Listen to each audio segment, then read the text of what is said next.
-2 ఉన్నాయి. పడుతున్నాడు. 2 మార్గములు ఉంచాడు. ఒకటి ఇరుకు మార్గము, రెండవది విశాల మార్గము. ఇంకో మాటలో ఒకటి జీవ మార్గము, ఒకటి మరణ మార్గము. 2 మార్గములు దేవుడుంచాడు. నువ్వే మార్గములు వెళ్తావో చాయిస్ ఈజ్ యువర్స్. ఆ ఎంపిక నీదే. ఇక్కడ కూడా 2 వచనాలు మనకు రాయబడ్డాయి. ఒకటి, నువ్వు దేవుణ్ణి కనుగొంటే నీకు జీవము కలుగుతుంది. నువ్వు దేవుణ్ణి కనుగొనకపోతే నీకు నీవే హాని చేసుకున్న వాడు అయిపోతావు. కాబట్టి ప్రియ దేవుని బిడ్డలారా, దేవుణ్ణి కనుగొనేవారుగా మనం ఉండాలి. దేవుణ్ణి కనుగొనటం అంటే ఏంటి పాస్టర్ గారు? కొంచెం వివరంగా చెప్పండి. దేవుణ్ణి కనుగొనటం అంటే ఏంటి? ఎవరైనా పలానా టైంలో ఆత్మూరు బస్ స్టాండ్ కాడ ఉంటాను, మీరు రండి మనం కలుసుకుందాం అని మీతో అన్నారనుకో, మీరేం చేస్తారు? సిద్ధపడి 10 గంటలకు ఆ అన్న ఆత్మూరు బస్ స్టాండ్ కాడ ఉంటానన్నాడని మీరు వెళ్తారు. వెళ్ళినప్పుడు చుట్టూ చూస్తారు, కనబడలేదు. ఆ పక్కకి వెళ్తారు. అన్న కోసం మీరు వెళ్ళారు, ఎంత వెతికినా ఉన్నారు. అప్పుడు ఆయన ఆ ఎండకి ఒక చాటున నీడ పట్టున అక్కడ కూర్చొని ఉన్నాడు. ఒక అరగంట సేపు వెతికి ఆయన్ని చూశారు. అప్పుడు వెళ్ళి సరిగ్గా ఆయన కాడిపో ఆయన చేయబట్టుకుని, అన్న అరగంట నుంచి నిన్ను వెతుకుతున్నానన్నా, ఇప్పుడు నువ్వు నాకు దొరికావన్నా అని చెప్పానంట. అంటే కనుగొనటం అంటే మీకు అర్థమైంది కదా. ఇదే విధంగా జీవం కలిగిన దేవుణ్ణి మనుషులు కనుగొనాలి. నీవు దేవుణ్ణి కనుగొనాలి. నువ్వు తెల్లవారి లేచి దేవునికి ప్రార్థిస్తావో, రాత్రిపూట అర్ధరాత్రులు లేచి దేవునికి ప్రార్థిస్తావో, మందిరానికి క్రమంగా వచ్చి దేవుణ్ణి ఎత్తుక్కుంటావో, నువ్వేం చేస్తావో, కడుపు మార్చుకుని ఉపవాసాలు ఉంటావో, నువ్వేం చేస్తావో, దేవుణ్ణి నీవు కనుగొంటే నీకు జీవము కలుగుతుంది. ఆమెన్ చెప్పండి. నువ్వు దేవుణ్ణి కనుగొనే వ్యక్తిగా ఉండాలి. మనుషులు రకరకాల వాటిని కనుగొంటా ఉన్నారు. శాస్త్రజ్ఞులు, సైంటిస్టులు అనేకమైనవి కనుగొంటా ఉన్నారు. మనుషులు రకరకాల వాటిని కనుగొంటా ఉన్నారు. బుద్ధిహీనులైతే ఎవరి ఇష్టం వచ్చిన మార్గాల్లో పరిగెత్తుతా ఉన్నారు.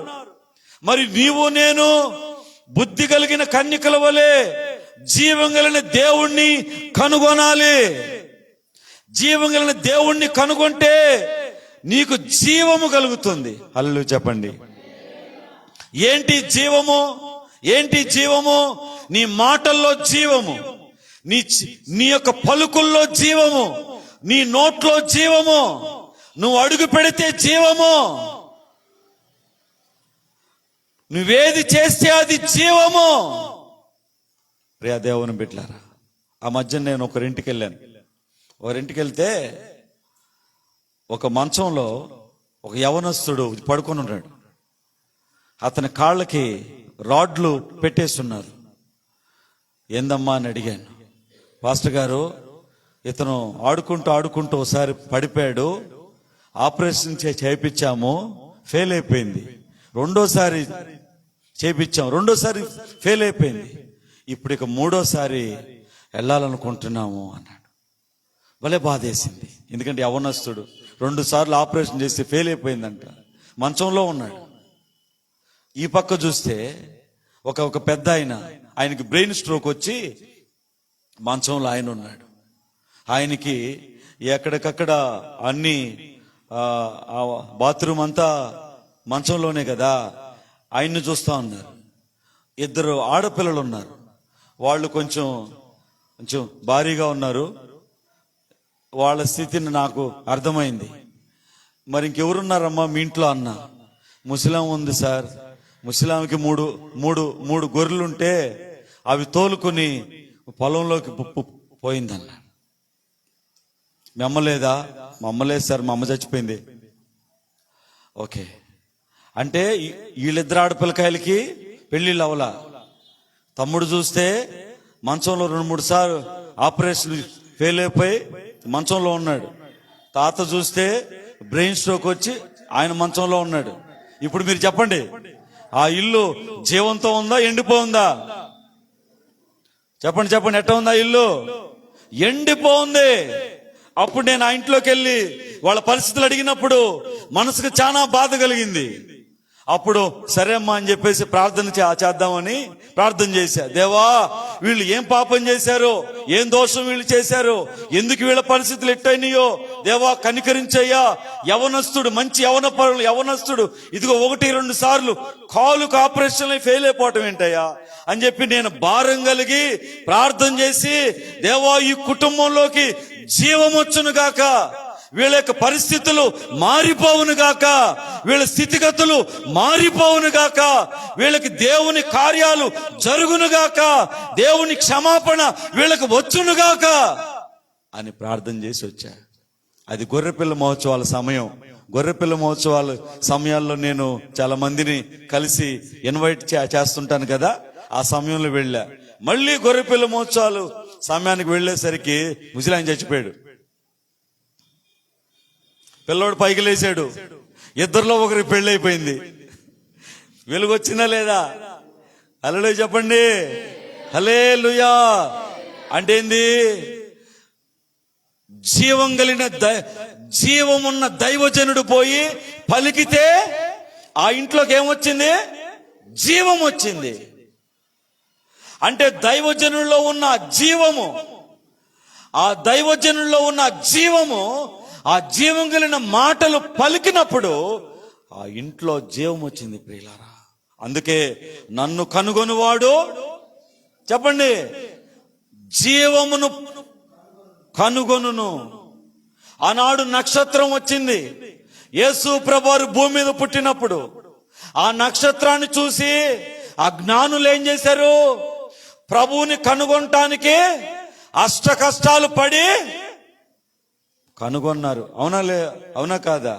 కాబట్టి వాళ్ళు ప్రభువుని కనుగొన్నారు, ప్రభువుకి సాగిలపడ్డారు, ప్రభువుని కనుగొని అత్యానంద భరితులై కానుకలు అర్పించారు. ఈ రోజు భూమి ఉన్నంత వరకు ప్రభువు జన్మదినం వస్తే ఆయన జ్ఞానుల గురించి చెప్పకుండా ఉంటారు ఎవరైనా?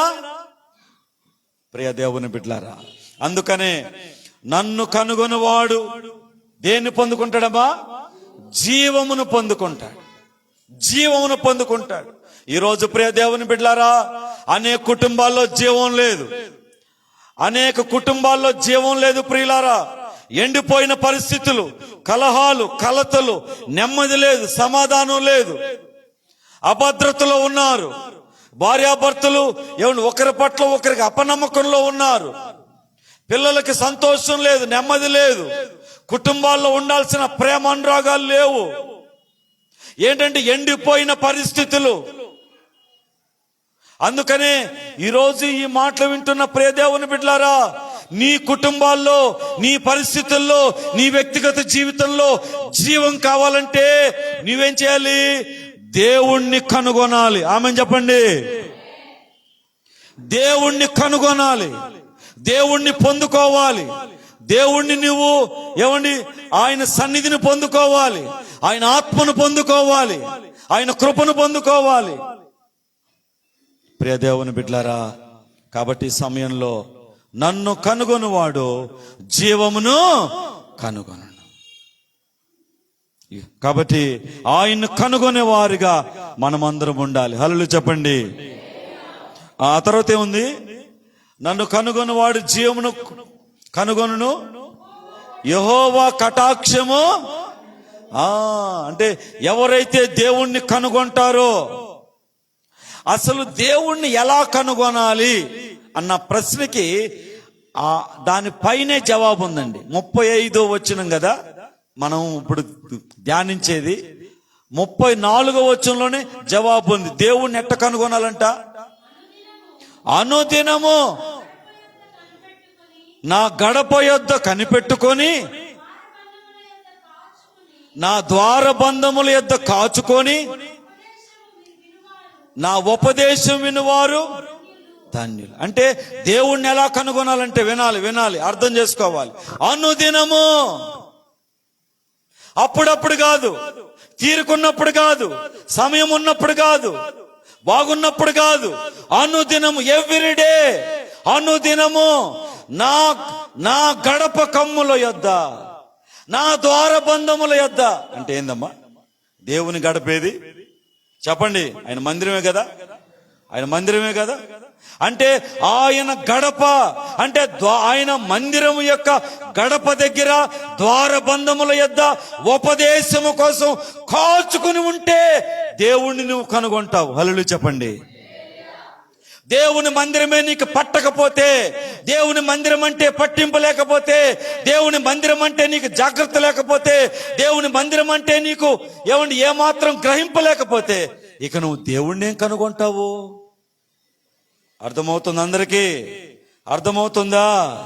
నన్ను కనుగొనివాడు జీవమును కనుగొనును.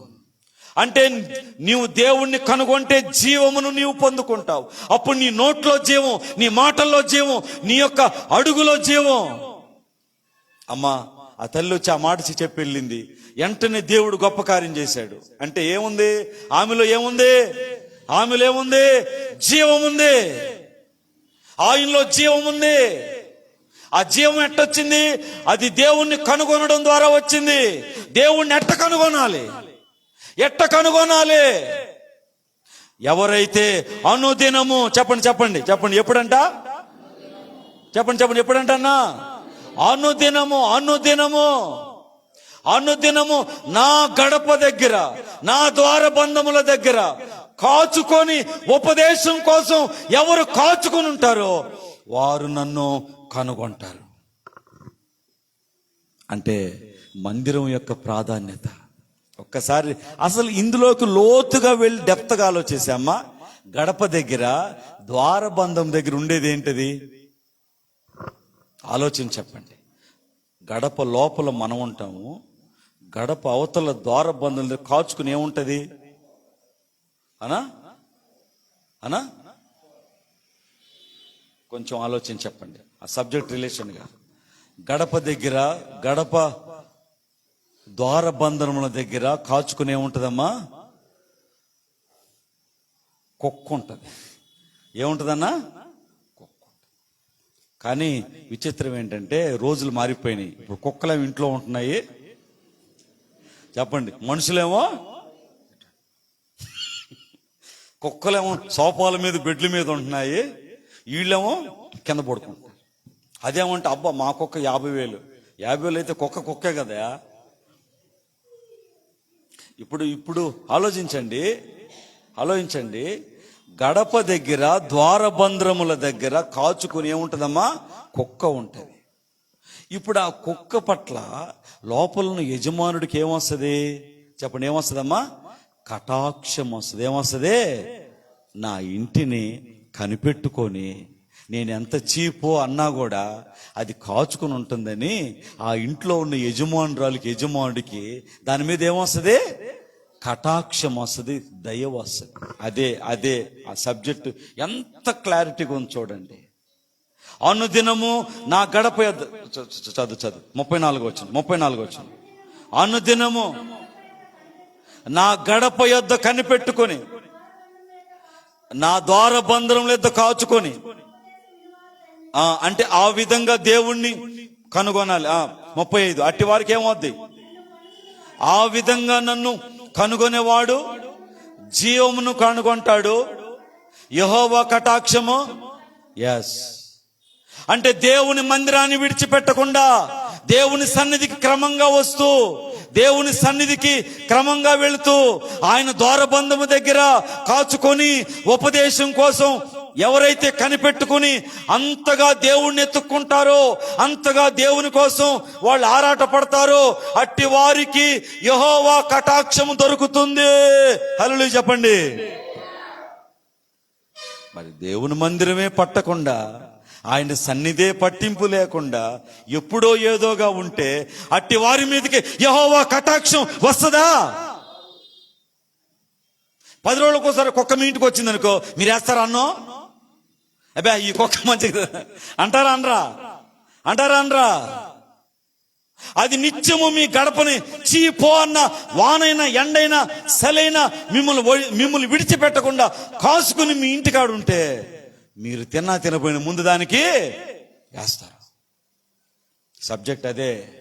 నన్ను కనుగొనివాడు యెహోవాను కనుగొనును.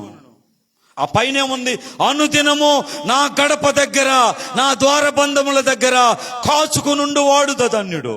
నువ్వు అలా కాచుకుని ఉంటున్నావా? కనిపెట్టుకుని ఉంటున్నావా? దేవుని సన్నిధి కోసం నువ్వు ఆరాట పడుతున్నావా? తెల్లవారు లేచి నువ్వు మోకరించి శ్రద్ధగా ప్రార్థించి దేవుణ్ణి ఎత్తుక్కుంటున్నావా? దేవుని సన్నిధిని వెతుక్కుంటున్నావా? ఆయన కృపా కటాక్షముల కొరకు నీ కలిగిన దాంట్లో దేవునికి దశం భాగం ఇచ్చి దేవుణ్ణి వెతుక్కుంటున్నావా? ఆ రీతిగా నువ్వు దేవుణ్ణి ఎత్తుక్కుంటే ఆయన జీవము నీకు వస్తుంది, ఆయన కటాక్షము నీకు వస్తుంది. అందుకే నన్ను కనుగొనువాడు జీవమును కనుగొను. ఈరోజు ప్రియ దేవుని బిడ్డలారా, జీవం ఉండాలి. ఏముండాలమ్మా? ఏముండాలి? జీవం ఉండాలి ప్రియులారా. ఇప్పుడు ఈ పక్క హోటల్ పెడతాడు, ఈ పక్క హోటల్ పెడతాడు. వీడికి అసలు ఇచ్చేదానికి సందు కూడా ఉండదు వాడికి. ఈ పక్కోడు ఇట్టే చూస్తా ఉంటాడు. ఇంకా అంటే ఈడికాడేముంది? చెప్పండి ఏముంది? జీవం ఉంది. ఈడికాడా ఏమి లేదు. ఈడికాడ జీవం ఉంది ప్రియులారా, జీవం ఉంది. ఆ జీవము అంటే నీ పరిస్థితుల్లో జీవము, నీ వ్యాపారాల్లో జీవము, నీ కుటుంబంలో జీవము, నీ బిడ్డల్లో జీవము, నువ్వు చేసే ప్రతి పనిలో జీవము నువ్వు రావాలంటే నువ్వు దేవుణ్ణి ఏం చేయాలా? కనుగొనాలి. హల్లెలూయా చెప్పండి. హల్లెలూయా. పాస్టర్ గారు, ఈమె గర్భసంచి ఎండిపోబోతుంది, ప్రార్థన చేయండి. అంతే కదా. వయసు పైబడిన కొద్దీ గర్భసంచి ఏమవుద్ది? చెప్పండి ఏమవుద్ది? ఎండిపోద్ది కదా. అది ఎండిపోద్ది కదా. అదే టీనేజ్ లో ఉన్నప్పుడు బలంగా ఉంటది అది. అందుకనే పిల్లలకు సరైన వయసులోని పెళ్లిళ్ళు చెయ్యాలి. యవనస్తులు కూడా సరైన వయసులోనే పెళ్లిళ్ళు చేయాలి. అప్పుడు యవనస్తుడు బలంగా ఉంటాడు, ఆ స్త్రీ బలంగా ఉంటది, ఒంట్లో అవయవాలు బలంగా ఉంటాయి. అప్పుడు పిల్లలు బలంగా ఉంటారు, పుడతారు. ఈమె గర్భసంచి ఎండిపోతుందయ్యా, వయసు పైబడిపోతుంది, ప్రార్థన చేయండి. ప్రియ దేవుని బిడ్డలారా, అప్పుడు ఆ దైవజనుడు ఆ బలముగా ప్రార్థించినప్పుడు, ఆ జీవం కలిగిన మాట అతని నోట్లోంచి పలికినప్పుడు ఆ ఎండిపోయిన గర్భసంచి ఫలిస్తుంది. ఆమేన్ చెప్పండి. ప్రియ దేవుని బిడ్డ, అందుకనే నన్ను కనుగొనివాడు జీవమును కనుగొనను. దేవుణ్ణి కనుగొనాలి ప్రియులారా.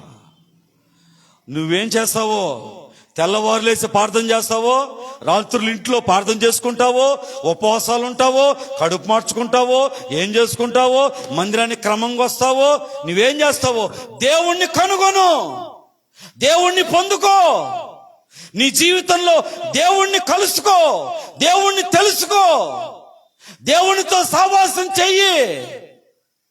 అప్పుడు నువ్వు జీవమును పొందుకుంటావు. హల్లెలూయా చెప్పండి. నీ నోట్లో జీవం, నీ నాలుకల్లో జీవం, నీ పెదవుల్లో జీవం, నువ్వు అడుగు పెడితే జీవం, నువ్వేది చెప్తే అది జీవం, నువ్వేది చేస్తే అది జీవం.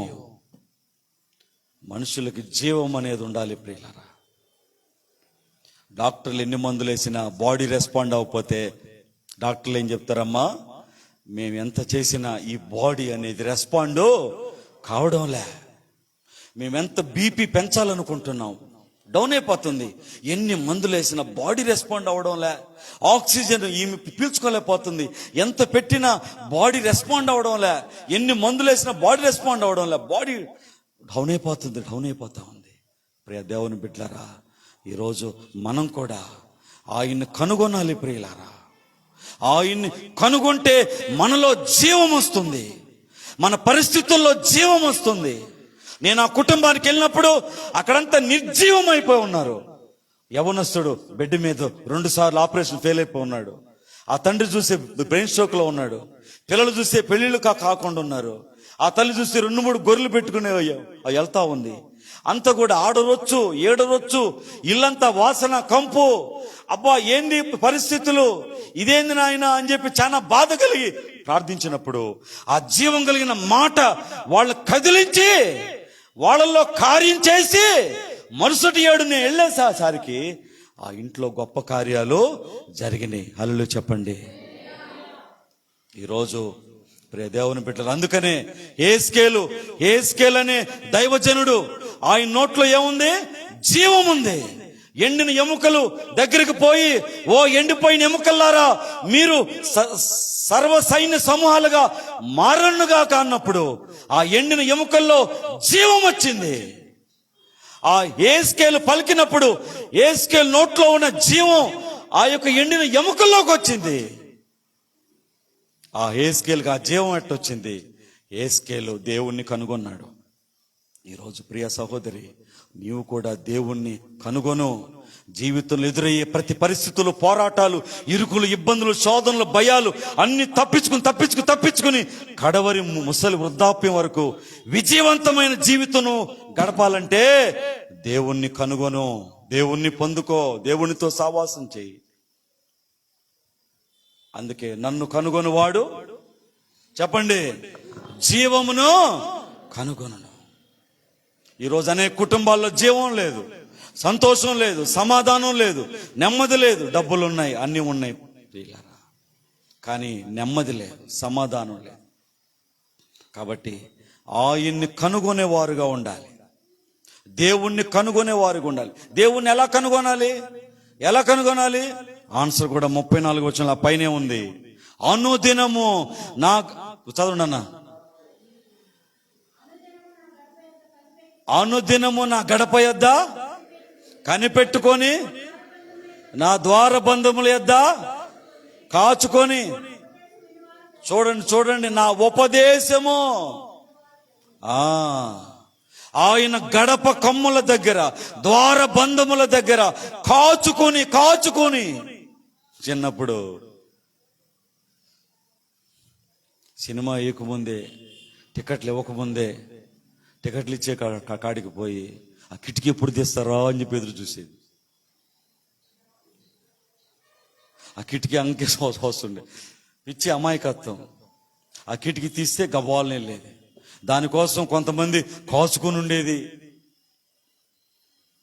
అంటే ప్రియ దేవుని బిడ్డలారా, అంటే మనకు తెలియక అవన్నీ మనం ఈరోజు జీవం గల దేవుని మందిరం ఇది, ఆయన సన్నిధి ఇది ప్రియులారా.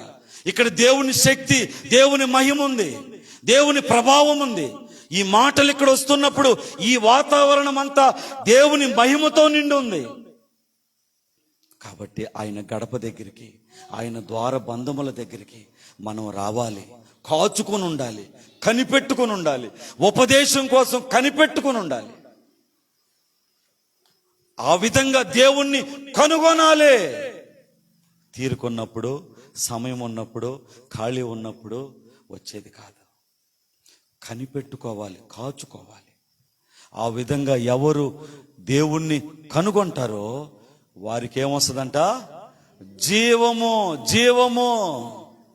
ప్రియ దేవుని బిడ్డలారా, జీవం అనేది తేలిగ్గా మీరు తీసుకోమాకండి. జీవము, ఒక మొక్కలో జీవం ఉంటది, పచ్చగా ఉంటది. ప్రతి దాంట్లో జీవం ఉంటేనే, ఏమంటే ఒక పక్షిలో జీవం ఉంటే ఎగరుతుంది.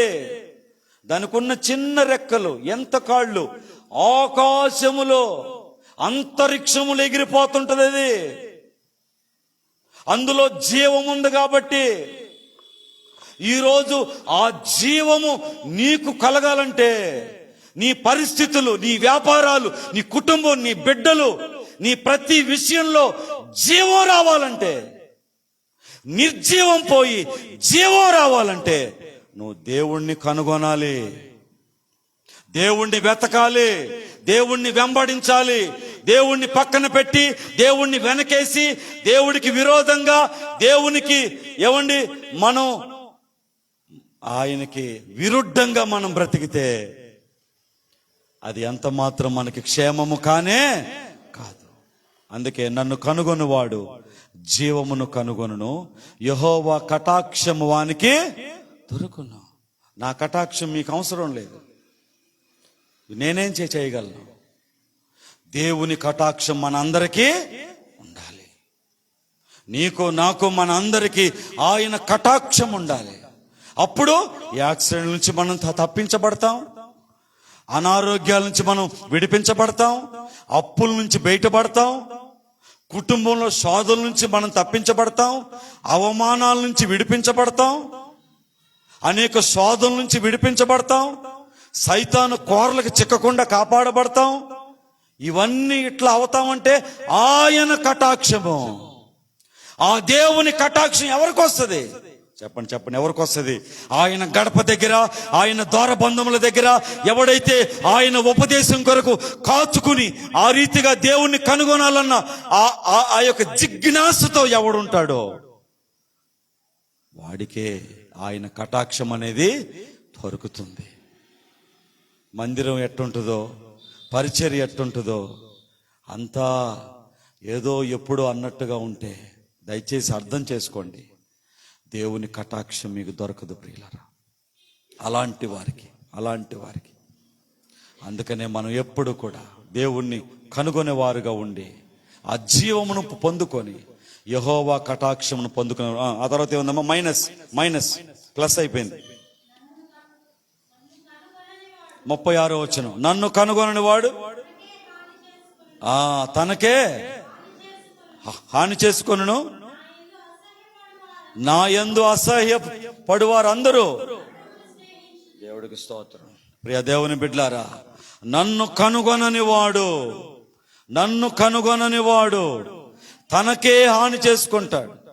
నీకు నువ్వే హాని చేసుకున్న దాన్ని అయిపోతావు, నీ కుటుంబాన్ని నీవే పాడు చేసుకున్న దాన్ని అయిపోతావు, నీ కుటుంబాన్ని నీవే పాడు చేసుకున్నాడైపోతావు దేవుణ్ణి కనుగొనకపోతే. అందుకే దేవుణ్ణి కనుగొను.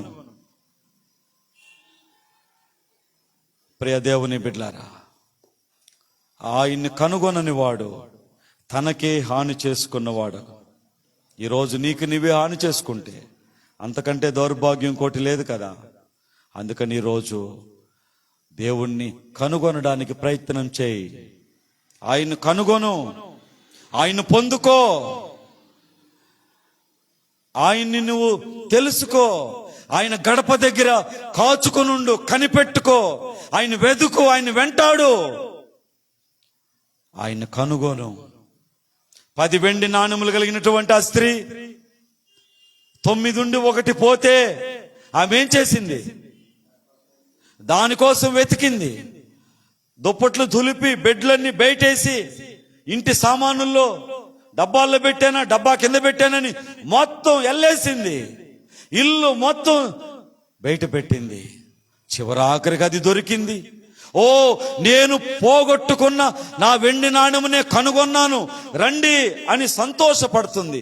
చుట్టుపక్కల వాళ్ళకి చెప్పి ఆనందిస్తుంది. ఈరోజు ప్రియ దేవుని బిడ్డలారా, దేవుణ్ణి కూడా అలాగున కనుగొనాలి. ఎప్పుడో తీరిక సమయం ఉంటే దేవా అంటే దొరికేది దేవుడు కాదు. అనునిత్యము 34వ వచనం ఉందా లేదన్నా? అనుదినము యోబు అనుదినము దేవుణ్ణి వెతికాడు. దానియేలు అనుదినము ముమ్మారు దేవుణ్ణి వెతికాడు. వాళ్ళందరూ అనుదినము దేవుణ్ణి వెతికారు. ఈ రోజుల్లో ప్రతి ఆదివారం వచ్చేదానికి కూడా మనుషులకు తీరిక లేదు. ప్రియ దేవుని బిడ్డలారా, దయచేసి బాగా ఆలకించండి. ఆయన అనుదినము దేవుణ్ణి వెతకాలి. మెట్రోపాలిటన్ సిటీస్ లో గాని, ప్రతి దగ్గర గాని, ఇప్పుడు సపోజ్ నెల్లూరు ఆత్మ బస్ స్టాండ్ దగ్గర గాని ఆ మందిరానికి ఒకసారి నేను అట్టెళ్ళి మధ్యాహ్నం పూట సేద తీరదమ్మనాడు కూర్చుంటే ఎవరో ఒకరు వచ్చి ప్రార్థన చేసుకుని వెళ్తా ఉన్నారు. ఎవరో ఒకరు వచ్చి ఈయన ప్రార్థన చేసుకుపోతే ఇంకొకరు వస్తా ఉన్నారు, ఇంకొకరు ప్రార్థన చేసి పోతా ఉన్నారు.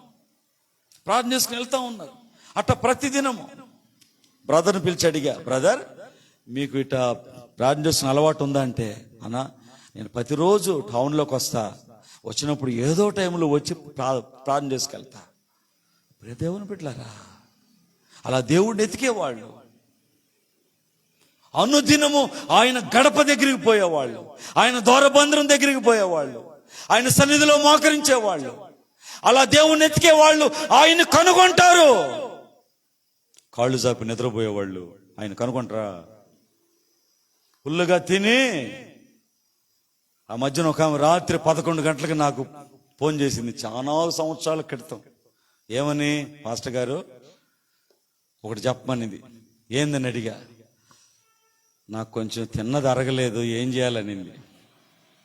ఏం తిన్నామమ్మా అన్న. మోసం తిన్నాను సార్ అని. అరగట్లేదు సార్, చాలా ఇబ్బంది పడుతున్నాను. తింటాం ఎందుకమ్మా అని చెప్పి అప్పుడు నాకు తెలిసిన రెమెడీ ఆమెకి చెప్పా. అర్ధరాత్రి ఏం చేస్తుంది పాపం, ఏడవబోద్ది. చెప్పి, అమ్మ ఇదిగమ్మా ఇటు చేయి, ఇదిగో ఏదన్నా ఇటు చేయి అని చెప్పి అప్పుడు ఆమె చేసింది. ఆ తర్వాత వచ్చి, పాస్టర్ గారు అది చేసిన తర్వాత కొంచెం నాకు ఫ్రీ అయిందని. ప్రియ దేవుని బిడ్డలారా, కాళ్ళు చాపి నిద్రపోయే వాళ్ళకి ముసుగు తన్ని కాళ్ళ నుంచి తల దాకా ఏం వినబడకూడదు పక్కన వాళ్ళు కూడా. అట్టుండే వాళ్ళకి దేవుడు దొరుకుతాడా? ఆయన్ని వెతికే వాళ్ళకి ఆయన దొరుకుతాడు. కాబట్టి ఆయన్ని కనుగొనడానికి మీరు అందరూ ప్రయత్నం చేయండి. అప్పుడు మీ కుటుంబాల్లో, మీ జీవితాల్లో, మీ ప్రతి పరిస్థితుల్లో, మీరు చేసే ప్రతి పనిలో, పలికే ప్రతి మాటలో, వేసే ప్రతి అడుగులో జీవం. ఈరోజు మేము అనేకమైన ఇళ్లకెళ్ళి ప్రార్థించి పలుకుతున్నప్పుడు వాళ్ళ ఇంట్లో కార్యాలు జరుగుతున్నాయంటే మాలో ఉన్న జీవం అక్కడ పనిచేస్తుంది. హల్లెలూయా చెప్పండి. మాలో ఉన్న జీవం అక్కడ పనిచేస్తుంది. మరి మాలో ఆ జీవం ఎట్టొచ్చింది? మేము దేవుణ్ణి కనుగొంటున్నాం కాబట్టి. మీరు కూడా ఆయన్ని కనుగొనండి, ఆయన్ని వెతకండి. ప్రభు మిమ్మను ఆ దిశగా ఆశీర్వదించునుగాక. కళ్ళు మూసుకోండి, మనం ప్రార్థన చేసుకుందాం. మహాపరిశుద్ధుడు అయిన మా తండ్రి, దయా కనికరం గల గొప్ప దేవా, మీకు వందనాలు చెల్లిస్తున్నా. ఈ మాటలు విన్న బిడ్డలందరిని బట్టి మీకు వందనాలు. అవునయ్యా, నన్ను కనుగొనువాడు జీవమును కనుగొనని చెప్పారు. యెహోవా కటాక్షం వానికి దొరుకునని రాయబడి ఉంది. నన్ను కనుగొనని వాడు తనకే హాని చేసుకొను. అటివాడు యెహోవాను అసహించుకునేవాడు, నన్ను అసహించుకునేవాడు మరణమును స్నేహించునని రాయబడి ఉంది. అయ్యా, నీ బిడ్డలు ఈ వాక్యాన్ని విన్నారు. నిన్ను ఎలాగ కనుగొనాలి? అనుదినము నా గడప కమ్ముల యొద్ద, ద్వారబంధముల యొద్ద కాచుకొని నా ఉపదేశమును వినాలి. అదే దేవుణ్ణి కనుగొనటమని రాయబడింది. ప్రియ దేవుని బిడ్డలారా, ఈ యొక్క మాటలు బిడ్డలందరూ నన్ను విన్నారు ప్రభువా. వాళ్ళ హృదయాలు మీరు తెరవండి, వాళ్ళ మనస్సాక్షిని కడగండి, నిన్ను కనుగొనే వారిగా చేయండి. జీవితంలో ఓడిపోకుండా గెలవాలంటే, ప్రతి పరిస్థితిలో గెలుపు రావాలంటే, జయము పొందాలంటే నిన్ను కనుగొనాలి. ఎండిపోయిన బ్రతుకులో జీవము రావాలంటే నిన్ను కనుగొనాలి. ఎండిపోయిన పరిస్థితుల్లో జీవము రావాలంటే నిన్ను కనుగొనాలి. నిన్ను కనుగొనాలంటే అనుదినము ఎవ్రీడే నీ గడప కమ్ముల యొద్ద, ద్వారబంధముల యొద్ద కాచుకొని ఉండాలి, కనిపెట్టుకొని ఉండాలయ్యా. నీ బిడ్డలతో మీరు మాట్లాడినందుకు వందనాలు. హృదయాలు మీరు నన్నైనా తెరవండి అయ్యా. ఎప్పుడెప్పుడో అనుకున్నప్పుడు చేసేది భక్తి కాదు ప్రభువా. అనుదినం అనుక్షణం నిన్ను స్మరించుకోవాలి, నీ శరణు వేడాలి, నిన్ను బతిమిలాడుకోవాలి, నిన్ను స్తుతించుకోవాలి, నిన్ను మహింపరచుకోవాలి. దేవానికి వందనాలయ్యా. 270 మందికి పైగా నెట్ట నిలువన సజీవ దహనమైపోయారు ప్రభువా. అయ్యా, వాళ్ళ శరీరాలు, బట్టలు, వాళ్ళ లగేజీ, వాళ్ళ యొక్క చర్మం అంతా కాలిపోయిందయ్యా. అయ్యా, వాళ్ళు గుర్తుపట్టలేని స్థితిలోకి వెళ్ళిపోయారు. వాళ్ళ కనుగుడ్లు కాలిపోయినాయి అయ్యా. వాళ్ళ దేహం అంతా మాడి మసి గొబ్బులైపోయినాయి ప్రభువా. యేసయ్యా నాయనా, వాళ్ళు మాకంటే చాలా గొప్పవాళ్ళు, శ్రీమంతులు, ధనవంతులయ్యా. మేము విమానం ఇప్పటికి ఎక్కలేదు, కనీసం చూడలేదు, తాకలేదయ్యా. వాళ్ళు విమానాలు ఎక్కి నేను వెళ్ళేవాళ్ళు ప్రభువా. అయ్యా, అంతంత గొప్పవాళ్ళు కాలి బూడిదైపోయారు. మేమైతే నన్ను సజీవులుగా ఉన్నాం. యేసయ్యా, భయంకరమైన మరణాలు, ఎక్కడ పట్టిన భయంకరమైన జబ్బులు, నన్ను యాక్సిడెంట్లు, ఓ భయంకరమైన మరణాలు ప్రభువా. దేవా యేసయ్యా, మనుష్యుడు నిన్ను కనుగొనేదానికి సమయం లేదు, తినేదానికి, నిద్రపోయేదానికి, భయంకరమైన చెడ్డ ఊసులు చెప్పుకునేదానికి సమయం ఉందయ్యా. ఇప్పుడేనా నా తండ్రి హృదయాలు మీరు తెరవండి. నీ గడప దగ్గర కాచుకుని ఉండాలి, నీ ద్వార బంధం దగ్గర కనిపెట్టుకుని ఉండాలయ్యా. ఆ విధంగా నిన్ను అయ్యా కనుగొనే కృప దయచేయండి. జీవం లేని కుటుంబాల్లో జీవం దయచేయండి. జీవం లేని యవనస్తుల్లో జీవం దయచేయండి. జీవం లేని చిన్నపిల్లల్లో జీవం దయచేయండి అయ్యా. ప్రతి పరిస్థితుల్లో జీవం దయచేయండి, ఆశీర్వదించండి. నిర్జీవమైన పరిస్థితులు మా జీవితాల నుంచి తొలగించండి. మీ కృప మాకు సమృద్ధిగా మీరు దయచేయమని అయ్యా కృతజ్ఞతలు మీ చెప్పుకుంటూ యేసు నామంలో వేడుకుంటున్నాం మా తండ్రి, ఆమేన్. మీ నిర్జీవమైన పరిస్థితులన్నీ మీ జీవితాల్లోంచి తొలగిపోయి ప్రభు మీ ప్రతి పరిస్థితుల్లో జీవముతో నింపునుగాక.